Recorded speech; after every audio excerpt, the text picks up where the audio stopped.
মোর জমিদার রাধেশ্বর রায় চৌধুরী এবং ওই বাড়িটা কলেজটা হলে ওই যে পুরান বাড়ি। তারা পার্টিশন সময় গেছে 1947 সালের পরে চলে গেছে। কেমন করে বলবো আর কি, আমার গোষ্ঠী, আমরা মুসলমান, হ্যাঁ হিন্দু, হ্যাঁ কে কমে গেছে বলার ক্ষমতা আছে। এদের মোর জমিদার বাড়ি ছিল গারগুলিয়া থেকে, তারপর এখান থেকে কলেজ ওইটা পুরান বাড়ি, তারপরে এরা তো ওই রাধেশ্বর রায় আসলো।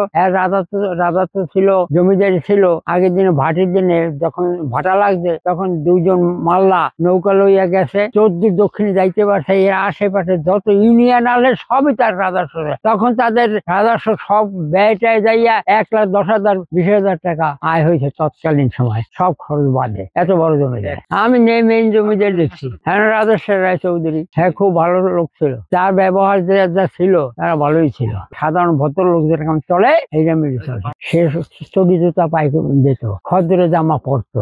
যারা শিক্ষিত লোক, যারা জ্ঞানী লোক, তারা এখনকার মতন বেশভূষা তো ছিল না, এখন তো একেবারে কাঠিন কাঠিন। এই যে রাজা রাজা পুষ্কুনি এরা রাজারা ইয়ে এখানে গোসল করতো, এটা আসলে উঠোন বৈঠক। এখানে আপনার বৈঠক দিতে, এই জন্য এই জায়গায় আপনার সবাই বইতে, এখানে বইয়ে কি করবে কি না করবে এটা আলোচনা হইতে। কবর ভাই এর কোনো অস্তিত্বই নেই ভাই, সব ফালাই থুই চলে গেছে। আবার দেখা গেছে এতে যারা বসবাস করছে হেরা গিয়ে ওই সব অস্তিত্ব রাখছে। এই যে কবর গুলো দেখা গেছে এখন যারা থায়ে হ্যাগো দেখা গেছে বুড়ি গো আমাগো আগে হলেন ভাই, কেউ পাইলে কেউদের কিছু কয় তো এতে ভাই বহুত কিছুই আসলে ভাই, এতে ব্যাপক কিছু আসলে, কিন্তু যে পাইছে সে লইয়ে চলে গেছে ভাই। দেখা গেছে এলাকায় না আর একখানে এরা বস বিহল করে। আমি শুনছিলাম আমার দাদি দেয়ালের ভিতরে একটা সোনার কলম পাইছিল ভাই, হ্যাঁ বিক্রিও করে ফেলাইছে। এটা আপনার বিক্রি করছে, আমি এই সময় শুনছি আমরা 200 টাকা বিক্রি করছে কলম। আপনার বিক্রি করি আমাকে বাড়ির জায়গা জমি এই ঠিক করছে। এই দিন বাড়ি দিয়ে দেখছেন এই বাড়িটা অলরেডি ভাঙ্গে পড়তে আছে, এখানে থাড়া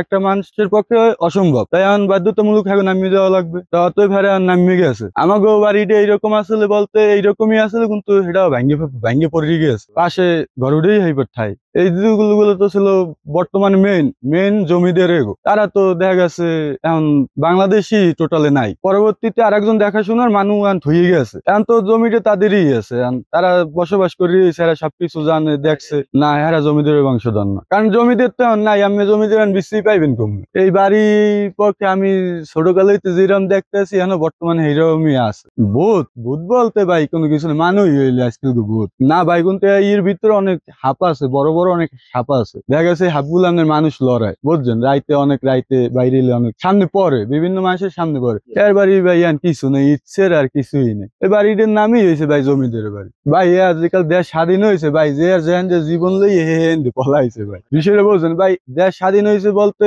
দেখা গেছে হেরা মনে করেন এই এলাকায় হ্যাগো আন্ডারে আসলে, ঠিক আছে। দেখা গেছে হ্যাগো 10 জনায় হেরা কথায় পড়ছে বইছে। দেখা গেছে এলাকার মধ্যে সবাই হ্যাগোদারে মাথা নত করি হ্যাগোদারে থা লাগছে। তাই দেশ যেকাল স্বাধীন হয়েছে তো হেরা আর এলাকায় থাকতে পারে নাই, তাই হ্যাগো যার ভাবে হেরা চলে গেছে।